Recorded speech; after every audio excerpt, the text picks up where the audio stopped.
Hello friends, welcome to L focus. তো friends, যেমন তোমাদেরকে আমি কথা দিয়েছিলাম যে ডাব্লিউবি এসএসসি গ্রুপ সি এবং গ্রুপ ডি পোস্টের জন্য কমপ্লিট ইন্টারভিউ প্রিপারেশন তোমরা এই চ্যানেলের মাধ্যমে পেয়ে যাবে।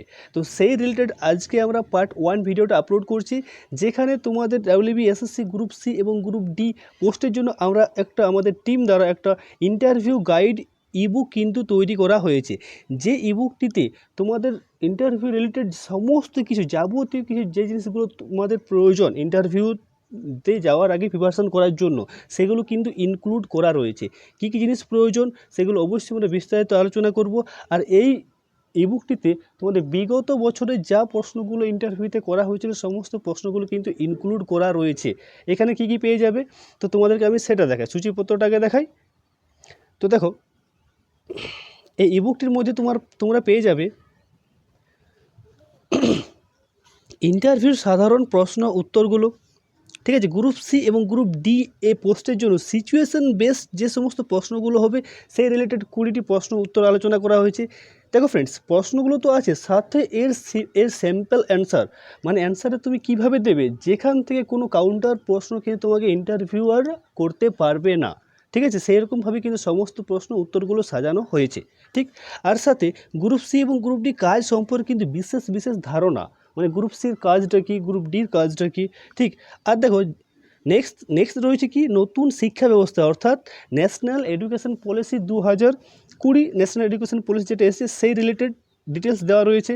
সাথে পশ্চিমবঙ্গ সরকারের সমস্ত প্রকল্পগুলো, তোমরা প্রত্যেকে জানো ইন্টারভিউতে কিন্তু এই রিলেটেড প্রশ্নগুলোই করা হয়, ঠিক আছে। তো সমস্তগুলো কিন্তু ডিটেলসে দেওয়া রয়েছে। আর সাথে বাংলা সাহিত্যটাও অ্যাড করা রয়েছে। পশ্চিমবঙ্গ সম্পর্কে কমপ্লিট ধারণা, মানে কমপ্লিট পশ্চিমবঙ্গের ইতিহাস, ভৌগোলিক যে সমস্ত রয়েছে, তারপর সমস্ত মানে কমপ্লিট পশ্চিমবঙ্গটা কিন্তু আলোচনা করা রয়েছে, ঠিক। আর তোমরা জন্য যারা যারা গ্রুপ সি পোস্টের জন্য ইন্টারভিউ দিতে চাও, তাদের ক্ষেত্রে কম্পিউটারটা খুবই ইম্পর্ট্যান্ট, কারণ গ্রুপ সিটা হচ্ছে ক্লার্ক লেভেলের পোস্ট।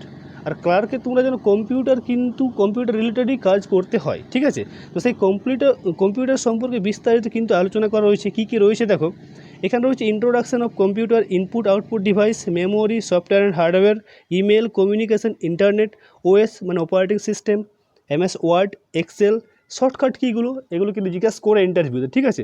আর এব্রিভিয়েশন মানে ফুল ফর্মগুলো, ঠিক আছে, যেমন ল্যান, ঠিক আছে, তারপর তোমার ম্যান, এই সমস্ত যেসব ফুল ফর্মগুলো হয়, রম, র্যাম, এলসিডি, এলইডি, এই সমস্ত কিন্তু ইম্পর্ট্যান্ট ফুল ফর্মগুলো কিন্তু ইনক্লুড করা রয়েছে। আর সাথে 23টি জেলা, পশ্চিমবঙ্গের 23টি জেলা সম্পর্কে কিন্তু বিশেষ আলোচনা করা রয়েছে। যেমন প্রতিটি জেলা, পশ্চিমবঙ্গের পুরুলিয়া, বাঁকুড়া, মেদিনীপুর, সমস্ত জেলা সম্পর্কে আলোচনা করা রয়েছে। সাথে 2026-এর কিন্তু জানুয়ারি থেকে আজ অবধি কারেন্ট অ্যাফেয়ার্সগুলো অ্যাড করা রয়েছে। তো দেখো ফ্রেন্ডস, এই টপিকগুলো তোমরা পেয়ে যাবে এই ইবুকটির মাধ্যমে, যেখানে তোমরা কমপ্লিট প্রিপারেশন তোমাদের হয়ে যাবে ইন্টারভিউ সম্পর্কে। এই ইবুকটি নিলে পর তোমাদের আর আদার্স কোনো কিছু তোমাদের নিতে হবে না আশা করছি, ঠিক আছে। কারণ এখান থেকে তোমাদের ইন্টারভিউ রিলেটেড যাবতীয় কোশ্চেন সমস্ত কিছু কিন্তু ইনক্লুড করা রয়েছে। তো সেই সম্পর্কিত আমরা সমস্ত প্রশ্ন উত্তরগুলো আজ পার্ট 1 ভিডিওতে দেখব, ঠিক আছে। অধ্যায় 1টা আমরা কিন্তু দেখব, ঠিক। তো দেখো ফ্রেন্ডস, কী কী দেওয়া রয়েছে না রয়েছে সমস্তগুলো তোমাদেরকে আমি দেখাই। তো এটা হচ্ছে ইন্টারভিউ প্রিপারেশনের পার্ট 1 ভিডিও, যে ভিডিওর মাধ্যমে আমরা আলোচনা করব যে ইন্টারভিউর সাধারণ প্রশ্ন ও উত্তরগুলো, ঠিক আছে। তো এরপর নেক্সট পার্টে আমরা অবশ্যই আলোচনা করব যে সিচুয়েশন বেসড 20টি প্রশ্ন উত্তর, ঠিক আছে। কিন্তু আজকের এই ভিডিওতে শুধুমাত্র সাধারণ প্রশ্ন উত্তরগুলো আলোচনা করব, যেগুলো কিন্তু এক্সাম মানে ইন্টারভিউতে বারবার কিন্তু তারা জিজ্ঞাসা করে। আর সেই উত্তরগুলো তোমরা কীভাবে বলবে যাতে সেখান থেকে কোনো ক্রস কোশ্চেন না করতে পারে, ঠিক আছে। আর একটা কথা ফ্রেন্ডস, যদি তোমরা এই পিডিএফটা নিতে চাও, অবশ্যই কিন্তু ভিডিওর শেষে আমি তোমাদের ডিটেলসে বলে দেবো যে কীভাবে তোমরা এই ইবুকটা পারচেস করতে পারবে, ঠিক আছে। আগে তোমরা কমপ্লিট ভিডিওটা দেখে নাও, যদি পছন্দ হয় তোমাদের কন্টেন্টগুলো তাহলে অবশ্যই কিন্তু তোমরা নিতে পারো, ঠিক আছে। আগে কন্টেন্টটা দেখে নাও, ঠিক। কারণ আমরা কন্টেন্টের উপর বিশ্বাস করি, যদি কন্টেন্ট হাই কোয়ালিটি দিতে পারি তাহলে কিন্তু তোমরা নেবে, ঠিক আছে। তো দেখো ফ্রেন্ডস, আজকে আমরা এই ভিডিওতে অধ্যায় নম্বর 1, যেখানে ইন্টারভিউ সাধারণ প্রশ্ন উত্তরগুলো আলোচনা করব। তো তার আগে তোমাদেরকে বলি যে পশ্চিমবঙ্গ সরকারি স্কুলে ক্লার্ক এবং গ্রুপ ডি ইন্টারভিউ সাধারণত খুব বেসিক হয় কিন্তু প্র্যাকটিক্যাল হয়। এখানে কী কী চেক করা হয় তো এখানে তোমার চেক করা হয় যে আপনার বিহেভিয়ার কেমন, দায়িত্ব নেওয়ার মানসিকতা আছে কি না, ঠিক আছে, আইন শৃঙ্খলা মানে শৃঙ্খলাটা স্কুলের শৃঙ্খলা বজায় রাখার ব্যাপারটা আছে কি না, সাধারণ জ্ঞান সম্পর্কে ধারণা আছে কি না, আর কাজের প্রতি মনোভাব আছে কি না। তো এই সমস্ত জিনিসগুলো তোমাদের কিন্তু ইন্টারভিউতে সাধারণত চেক করা হয়। ঠিক, তো চলো আমরা যে সমস্ত প্রশ্নগুলো কিন্তু বারবার ইন্টারভিউতে করা হয় সেই প্রশ্নতে চলে যাই। তো প্রথম প্রশ্ন যেটা তোমরা জানো যে নিজের সম্পর্কে বলুন। তো দেখো ফ্রেন্ডস, নিজের সম্পর্কে বলতে গেলে কী কী জিনিস বলতে হবে না হবে আর কীভাবে বলবে, তো তার উত্তর একটা স্যাম্পল একটা উত্তর আমি তোমাকে বানিয়েছি। যেমন আমার নাম মনোজ মাহাতো, আমি পশ্চিমবঙ্গের পুরুলিয়া জেলা থেকে এসেছি, আমি আমি বাংলা বিভাগে বিষয়ে আমার শিক্ষাগত যোগ্যতা সম্পন্ন করেছি বা বাংলা বিভাগে আমি গ্র্যাজুয়েশন সম্পন্ন করেছি। ব্যক্তিগতভাবে আমি একজন পরিশ্রমী, দায়িত্বশীল এবং সময়নিষ্ঠ মানুষ। আমি সবসময় আমার কাজকে গুরুত্ব দিয়ে করি এবং নতুন কিছু শেখার প্রতি আগ্রহী থাকি। আমি দলগতভাবে কাজ করতে পছন্দ করি এবং প্রয়োজনে স্বাধীনভাবে দায়িত্ব নিয়ে কাজ করতেও পারি। ঠিক আছে, সরকারি চাকরির মাধ্যমে আমি আমার দক্ষতা ব্যবহার করে সমাজের জন্য কাজ করতে চাই। বাস, এটা কিন্তু তোমাদের অ্যান্সারটা 40 থেকে 45 সেকেন্ডের মধ্যে অ্যান্সারটা হয়ে যাবে। ঠিক আছে, দেখো ফ্রেন্ডস, এই যে সমস্ত অ্যান্সারগুলো তোমাদেরকে আমি দিচ্ছি সেগুলো কিন্তু তোমাদের প্রথম মনে হবে যে খুবই টাফ, ঠিক আছে, অ্যান্সারগুলো দেওয়ার জন্য। তো আমি তোমাদেরকে বলবো যে এই অ্যান্সারগুলো তোমরা অবশ্যই আয়নার সামনে কিন্তু প্র্যাকটিস করো, বা একাই কোনো ছাদে মানে যদি ঘর থাকে ছাদে বা ফাঁকা জায়গায় যেয়ে পর সেগুলো কিন্তু বারবার কিন্তু প্র্যাকটিস করো। প্র্যাকটিস করলে কী হবে, তোমাদের যখন তোমরা ইন্টারভিউ বোর্ডের সামনে থাকবে, ঠিক আছে, তখন কিন্তু ফ্রিকোয়েন্টলি তোমাদের কিন্তু অ্যান্সারগুলো বার হবে। ঠিক আছে, তাতে কোনো অসুবিধা হবে না। ঠিক, তো অবশ্যই কিন্তু এই অ্যান্সারগুলো তোমরা বারবার প্র্যাকটিস করবে। ঠিক, হ্যাঁ, নেক্সট, তো তার জন্য বলবো যে তোমরা অবশ্যই এই পিডিএফটা নাও, পিডিএফটা নিয়ে পর প্রিন্ট করিয়ে পর, ঠিক আছে, সে বই আকারে প্রিন্ট করা, কারণ কমপ্লিট ডিটেলসটা দেওয়া রয়েছে। ঠিক আছে, মোট 155টা পেজ রয়েছে। ঠিক, হ্যাঁ, নেক্সট প্রশ্নতে যাই আমরা। আপনি কেন এই চাকরিটা করতে চান? খুবই বেসিক কোশ্চেন, আর প্রায় সব চাকরির ক্ষেত্রে কিন্তু এই কোশ্চেনগুলো করা হয়। ঠিক আছে, আমি এই চাকরিটা করতে চাই কারণ এটি একটি স্থিতিশীল, সম্মানজনক এবং দায়িত্বপূর্ণ সরকারি পদ। ঠিক আছে, নেক্সট কী বলবে, নেক্সট বলবে যে এই পদে আমি সরাসরি প্রশাসনিক কাজের সাথে যুক্ত হতে পারবো। ঠিক আছে, এক মিনিট, হ্যাঁ, এই পদের মাধ্যমে আমি সরাসরি প্রশাসনিক কাজের সাথে যুক্ত হতে পারবো এবং মানুষের সেবা করার সুযোগ পাবো। দেখো ফ্রেন্ডস, গ্রুপ সি এবং গ্রুপ ডি যে লেভেলটা, সেটা কিন্তু গ্রুপ ডি তো অবশ্যই তুমি ডাইরেক্ট মানুষের সেবা করার সাথে, মানে যে ছাত্রছাত্রীর সেবা, মানে স্কুলের সেবা করছো, মানে ছাত্রছাত্রীর সেবা করছো ডাইরেক্টলি, ঠিক আছে, ইনডাইরেক্টলি। ঠিক, তো এইভাবে কিন্তু বলা যায়। বিশেষ করে ক্লার্ক গ্রুপ ডি পদের জন্য অফিসে দৈনন্দিন কাজ সঠিকভাবে পরিচালনা করা যায়, যা প্রশাসনের একটি গুরুত্বপূর্ণ অংশ। আমি বিশ্বাস করি আমার পরিশ্রম, দায়িত্ববোধ এই পদে কাজে লাগাতে পারবো এবং প্রতিষ্ঠানের উন্নয়নে অবদান রাখতে পারবো। ঠিক, এইভাবে কিন্তু তোমরা তোমাদের অ্যান্সারগুলো প্র্যাকটিস করবে। ঠিক আছে, নেক্সট দেখো ফ্রেন্ডস, নেক্সট প্রশ্ন যেটা সেটা কিন্তু করা হয়, সেটা হচ্ছে যে আপনার স্ট্রেংথ কী, আপনার শক্তিশালী জায়গা কোনটা। ঠিক আছে, তো এখানে বলবে যে আমার কয়েকটা গুরুত্বপূর্ণ স্ট্রেংথ রয়েছে। যেমন প্রথমত, আমি খুব সময়নিষ্ঠ এবং আমি সবসময় কাজ সম্পন্ন করার চেষ্টা করি। কোনো একটা কাজ যেটা তুমি কমপ্লিট করতে চাও সবসময়, ঠিক আছে, একটা শুরু করেছো, আজ মাঝ রাস্তায় ছেড়ে দেবে, সেরকম তোমার কিন্তু মানসিকতা নেই। তোমার মানসিকতা কী আছে, যে কাজটা আমি কমপ্লিট করতে চাই। ঠিক আছে, যে কোনো কাজটা শুরু করি তো সেটাকে আমি কমপ্লিট করি, দেন আমি কিন্তু রেস্ট করি। ঠিক আছে, দ্বিতীয়ত, আমি দায়িত্বশীল এবং যে কাজ আমাকে দেওয়া হয় তা নিষ্ঠার সাথে আমি সম্পন্ন করি। ঠিক, তৃতীয়ত, আমি দ্রুত আমার দ্রুত শেখার ক্ষমতা রয়েছে, যার ফলে আমি নতুন কাজ বা প্রযুক্তি সহজেই শিখতে পারি। আমার কি দ্রুত শেখার ক্ষমতা রয়েছে, মানে দেখো স্কুলে কী হয়, নতুন নতুন জিনিস আসতে থাকে। ঠিক আছে, তাহলে যদি তোমার দ্রুত কোনো জিনিস শেখার ক্ষমতা না থাকে, তাহলে কিন্তু তুমি প্রযুক্তির সাথে আগাতে পারবে না। নতুন কিছু একটা প্রকল্প চালু হয়েছে, তুমি যদি সেই কাজটা গ্রুপ সি লেভেলের, মানে গ্রুপ ক্লার্ক লেভেলের, তোমার ক্লার্কের জন্য কী করতে হবে, ঠিক আছে, কি তুমি যদি সেই কাজ না শিখতে পারো, তাহলে কিন্তু সেটা তুমি করতে পারবে না। তাহলে অবশ্যই নতুন কোনো প্রকল্প যদি আসে, সেগুলো কিন্তু তোমার শেখার আগ্রহী হয়েছে, তুমি সহজে শিখতে পারো, আর তুমি সেটা ইমপ্লিমেন্টও করতে পারো। ঠিক আছে, তো এই গুণগুলো আমাকে এক দক্ষ কর্মী হিসাবে গড়ে তুলতে সাহায্য করে।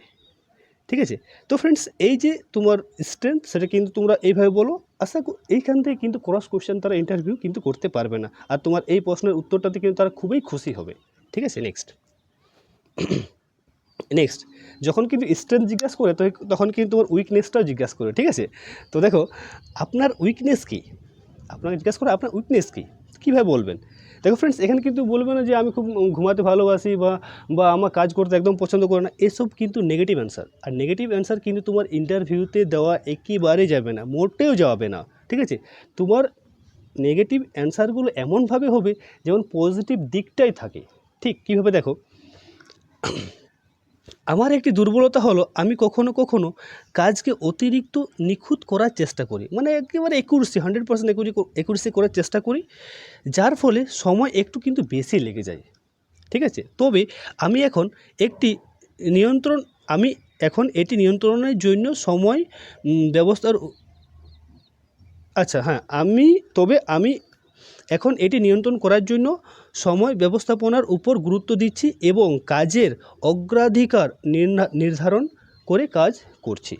আমি সবসময় চেষ্টা করি আমার দুর্বলতাকে শক্তিতে পরিণত করতে।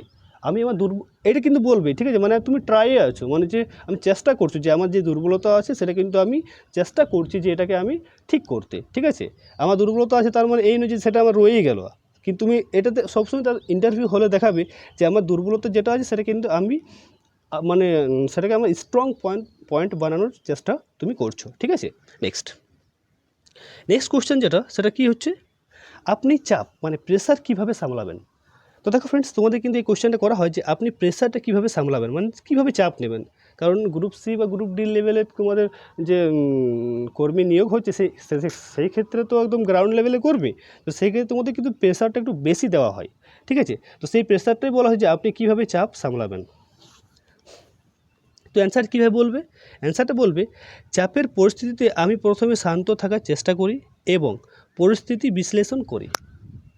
আমি কয়েক ছোট ভাগ করে অগ্রাধিকার অনুযায়ী সম্পন্ন করি, যার ফলে কাজ সহজে হয়ে যায় এবং ভুলের সম্ভাবনা কিন্তু কম থাকে। এছাড়া আমি সময় ব্যবস্থাপনা মেনে চলি এবং প্রয়োজনে সহকর্মীদের সাহায্য গ্রহণ করি। ঠিক, তো এইভাবে কিন্তু অ্যান্সারটা বলবে। নেক্সট প্রশ্ন দেখো, আপনি টিম ওয়ার্ক সম্পর্কে কি মনে করেন। এই যে টিম ওয়ার্ক হয়, তো সেই টিম ওয়ার্ক সম্পর্কে কী মনে করো তুমি, কীভাবে বলবে। দেখো ফ্রেন্ডস, এই প্রশ্নগুলো উত্তরগুলো তুমি জানো, আমি জানি যে তুমিও অ্যান্সারগুলো জানো, কিন্তু এটা গুছানোভাবে এক জায়গায় থেকে সেটাকে তুমি মানে নিজের মতোভাবে পড়ে ঠিক আছে, সেটা গুছানো বলাটা একটা কিন্তু তোমার ইন্টারভিউতে ইম্প্যাক্ট দেয়। ঠিক আছে। সেটা কিন্তু পজিটিভ, একটা খুবই পজিটিভ, মানে আর কি যারা ইন্টারভিউ তোমার নেবে তারা কিন্তু তোমার উপর পজিটিভ ধারণা রাখবে যখন তুমি এই সমস্ত প্রশ্নগুলো উত্তরগুলো এইভাবে দেবে যেভাবে আমি তোমাদেরকে দিয়েছি। ঠিক আছে। তো অবশ্যই তোমার কিন্তু ইন্টারভিউটা ভালো হওয়ার খুবই সম্ভাবনা রয়েছে। ঠিক। হ্যাঁ, নেক্সট দেখো, টিম ওয়ার্ক সম্পর্কে কী মনে করেন। আমি মনে করি টিম ওয়ার্ক একটি প্রতিষ্ঠানের সফলতার জন্য অত্যন্ত গুরুত্বপূর্ণ একটা অংশ।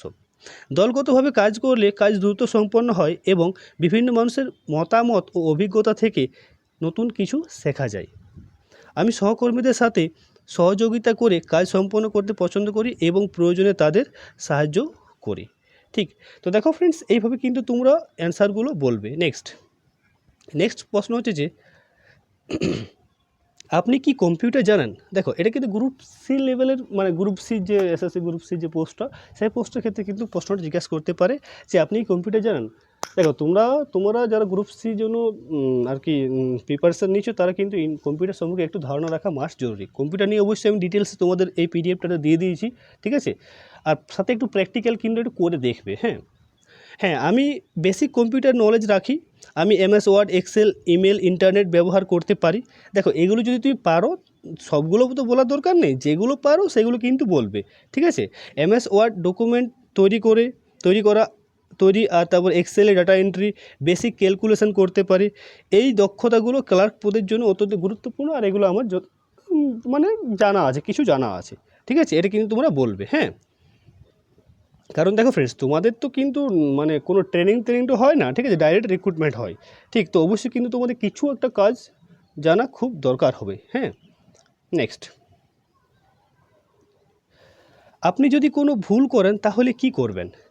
তো দেখো ফ্রেন্ডস, আমি যদি কোনো ভুল করি তাহলে প্রথমে তা স্বীকার করব।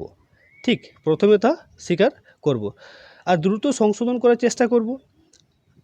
আমি মনে করি ভুল থেকে শেখা খুব গুরুত্বপূর্ণ, তাই আমি সেই ভুল বিশ্লেষণ করে ভবিষ্যতে তা এড়ানোর চেষ্টা করব। প্রয়োজনে আমি সিনিয়রদের জানিয়ে সঠিক নির্দেশনা গ্রহণ করি বা নির্দেশনা গ্রহণ করব। ঠিক আছে, এইভাবে বলবে। নেক্সট, এরপরে প্রশ্ন হচ্ছে, আপনি কেন এই পদের জন্য উপযুক্ত মনে করেন? তোমাকে জিজ্ঞাসা করা হবে যে তুমি গ্রুপ সির জন্য ইন্টারভিউ দিচ্ছ, তুমি কেন এই পদের জন্য উপযুক্ত নিজেকে মনে করছো? তো কীভাবে বলবে?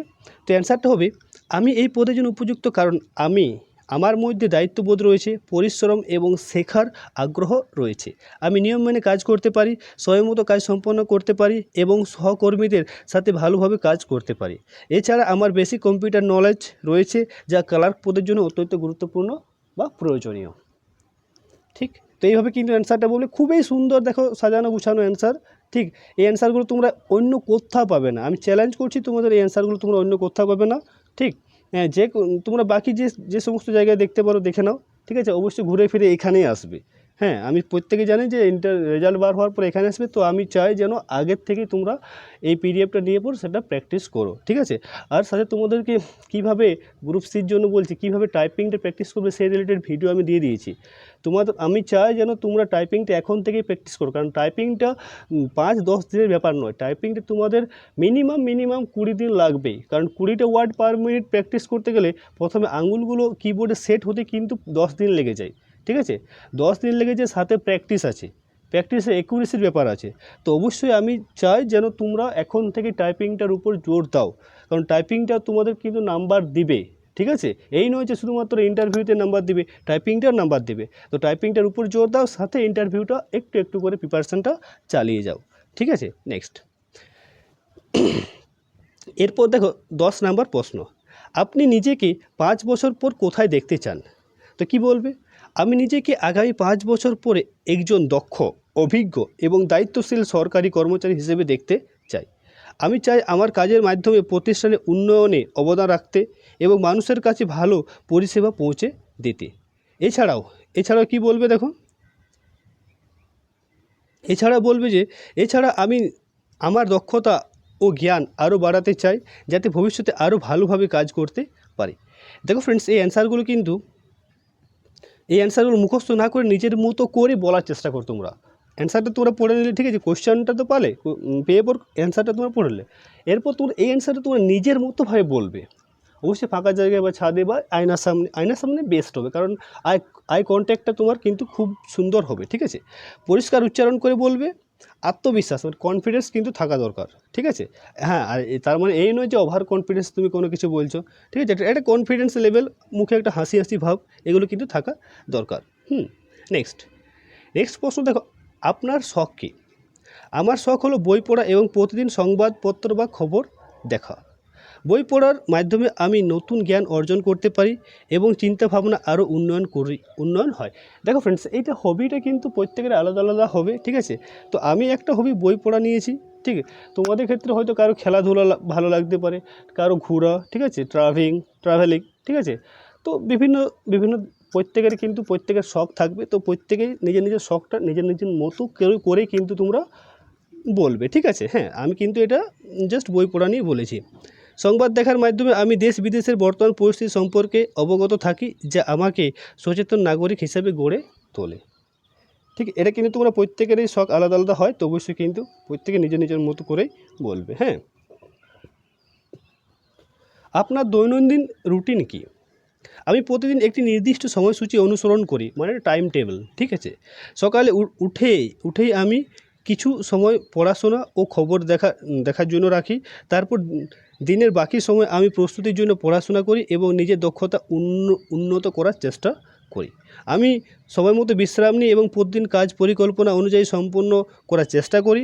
এই নিয়মিত রুটিন আমাকে শৃঙ্খলাবদ্ধ থাকতে সাহায্য করে। ঠিক আছে, দেখো ফ্রেন্ডস, প্রতিটি অ্যান্সার কিন্তু খুবই গুছানো আর তোমাদের জন্য কিন্তু করা হয়েছে। হ্যাঁ, নেক্সট হচ্ছে, আপনি কি সময় মতো কাজ শেষ করতে পারেন? উত্তর হবে হ্যাঁ, আমি সময়মতো কাজ শেষ করার জন্য সর্বদা চেষ্টায় থাকি। তুমি বলবে না হ্যাঁ আমি সময়মতো কাজ শেষ করতে পারি না, এটাই কোনো অ্যান্সার নয়, ঠিক আছে। কারণ তোমাকে এমন একটা কাজ বলা হয় যেটা সময় মতো ধরো আজকের দিনটাতেই শেষ হবে না, ঠিক আছে, 2-3 দিন লাগবে, তাহলে কী করে শেষ করবে? তো তার অ্যান্সার এটাই হবে যে আমি সবসময় সময় মতো কাজ শেষ করার জন্য আর কি চেষ্টা করি, ঠিক আছে। নেক্সট কী বলবে দেখো, আমি কাজ শুরু করার আগে সেটাকে ছোট ছোট ভাগে ভাগ করি, যে একটু আগে বললাম, হ্যাঁ, এবং অগ্রাধিকার অনুযায়ী সম্পন্ন করি। এর ফলে কাজের চাপ কম থাকে এবং নির্দিষ্ট সময়ের মধ্যে কাজ শেষ করা সহজ হয়। আমি বিশ্বাস করি সময় নিষ্ঠতা একজন সরকারি কর্মচারী একটি অত্যন্ত গুরুত্বপূর্ণ গুণ। ঠিক। নেক্সট দেখো ফ্রেন্ডস, নেক্সট হচ্ছে আপনি কি মাল্টিটাস্কিং করতে পারেন? তো দেখো বলবে হ্যাঁ, আমি মাল্টিটাস্কিং করতে সক্ষম, তবে আমি একসাথে অনেক কাজ করার সময় অগ্রাধিকার ঠিক করে নিই যাতে গুরুত্বপূর্ণ কাজ আগে সম্পন্ন হয়। আমি কাজগুলোকে পরিকল্পনা অনুযায়ী সাজিয়ে করি এবং প্রতিটি সময় মনোযোগ দেওয়ার চেষ্টা করি। প্রতিটি কাজে কিন্তু মনোযোগ দেওয়ার চেষ্টা করি। এই পদ্ধতি অনুসরণ করলে কাজের গুণমান বজায় থাকে এবং ভুল কম হয়। ঠিক। তো দেখো ফ্রেন্ডস, প্রত্যেকটা অ্যান্সার কিন্তু তোমরা এইভাবে বলবে। আজকে আমরা এই পার্ট 1 ভিডিওতে 14 নম্বর প্রশ্ন কিন্তু আলোচনা করব, ঠিক আছে। নেক্সট পার্টগুলো যেগুলো আসবে সেগুলোতে কিন্তু আমি এর পরে যে অনেকগুলো কোশ্চেন আছে, দেখো মোট আমি এখানে তোমাদের 40টা কোশ্চেন নিয়েছি তোমাদেরকে, ঠিক আছে। তোমাদের দেখা একটু 40টা কোশ্চেন নিয়েছি, ঠিক। 40টা কোশ্চেন তোমরা কীভাবে বলবে না বলবে, ঠিক আছে। আর এই কোশ্চেনগুলো তোমাদের কী কী জিনিস চেক করা হয় না করা হয় সমস্ত কিছু কিন্তু ডিটেলসে দেওয়া রয়েছে, হ্যাঁ। আর কী কী করবে ইন্টারভিউতে, কী কী করবে না সেটাও কিন্তু বলে দেওয়া হয়েছে, ঠিক। তো এগুলো আমি অবশ্যই নেক্সট পার্টে আলোচনা করব। ড্রেস কোড কীরকম হওয়া উচিত, ঠিক আছে, তো সেটা আলোচনা করব। বডি ল্যাঙ্গুয়েজ কেমন থাকা উচিত সেই নিয়েও আলোচনা করব, ঠিক। এটা কিন্তু প্রথম অধ্যায়, হ্যাঁ, প্রথম অধ্যায়টি কিন্তু এখানে শেষ হচ্ছে। এরপর অধ্যায় দ্বিতীয় অধ্যায়ে গ্রুপ সি এবং ডি এর জন্য সিচুয়েশন বেসড কোশ্চেন, দুইটি কোশ্চেন তোমাদেরকে স্যাম্পলগুলো দেখাই, হ্যাঁ। যদি আপনাকে এমন কাজ দেওয়া হয় যা তুমি আগে কখনো করোনি, তুমি কি করবে? যদি তুমি অফিসে কোনো ভুল করে ফেলো তখন কি করবে? দেখো ফ্রেন্ডস, এগুলো সিচুয়েশান বেসড কোয়েশ্চেন। এগুলো কিন্তু তুমি যদি 1-2বার না প্র্যাকটিস করো তাহলে কিন্তু ডাইরেক্ট এক্সামে ফেস করলে তুমি কিন্তু উল্টাপাল্টা ভুলভাল কিছু বলে ফেলবে, ঠিক আছে, যাতে তোমার ইন্টারভিউতে ইম্প্যাক্ট পড়বে, ঠিক। তো অবশ্যই কিন্তু এই অ্যান্সারগুলো জানা দরকার যে কীভাবে অ্যান্সারগুলো বলতে হয়, ঠিক। তো সেইগুলো কিন্তু আমি তোমাদের তার জন্য এই বুকটি বানানো, যদি যারা এই বুকটা নিতে চাও কীভাবে নেবে না নেবে সেটা আমি এরপর তোমাদের বলে দিই। তো যারা WBI SSC গ্রুপ সি এবং ডি এর ইবুকের পিডিএফটা নিতে ইচ্ছুক, তো তোমাদেরকে বলি প্রথম 20 জনের জন্য কিন্তু এই ইবুকটার মূল্য রাখা হয়েছে 89। দেখো এর MRP হচ্ছে 150 টাকা, কিন্তু প্রথম 20 জনের জন্য এর প্রাইসটা রাখা হয়েছে 89। এটা কীভাবে নেবে? তো এই যে QR কোডটা যেটা তোমাদেরকে আমি দিলাম সেটাকে স্ক্রিনশট করো দিয়ে তোমরা যে কোনো জায়গা থেকে কিউআরকে স্ক্যান করে পেমেন্ট করো 89, ঠিক আছে। পেমেন্ট করার পর সেটা তোমরা আমাকে এই যে নাম্বারটা দিলাম সেই নাম্বারটাতে আমাকে সেই স্ক্রিনশটটা হোয়াটসঅ্যাপ করো, ঠিক আছে, পেমেন্টের স্ক্রিনশটটা, ঠিক আছে। তো সেই স্ক্রিনশটটা হোয়াটসঅ্যাপ করার কিছুক্ষণ পর কিন্তু তোমাদেরকে সেই নাম্বারই কিন্তু তোমাদের হোয়াটসঅ্যাপ নাম্বারই কিন্তু এই পিডিএফটা সেন্ড করে দেওয়া হবে, ঠিক আছে।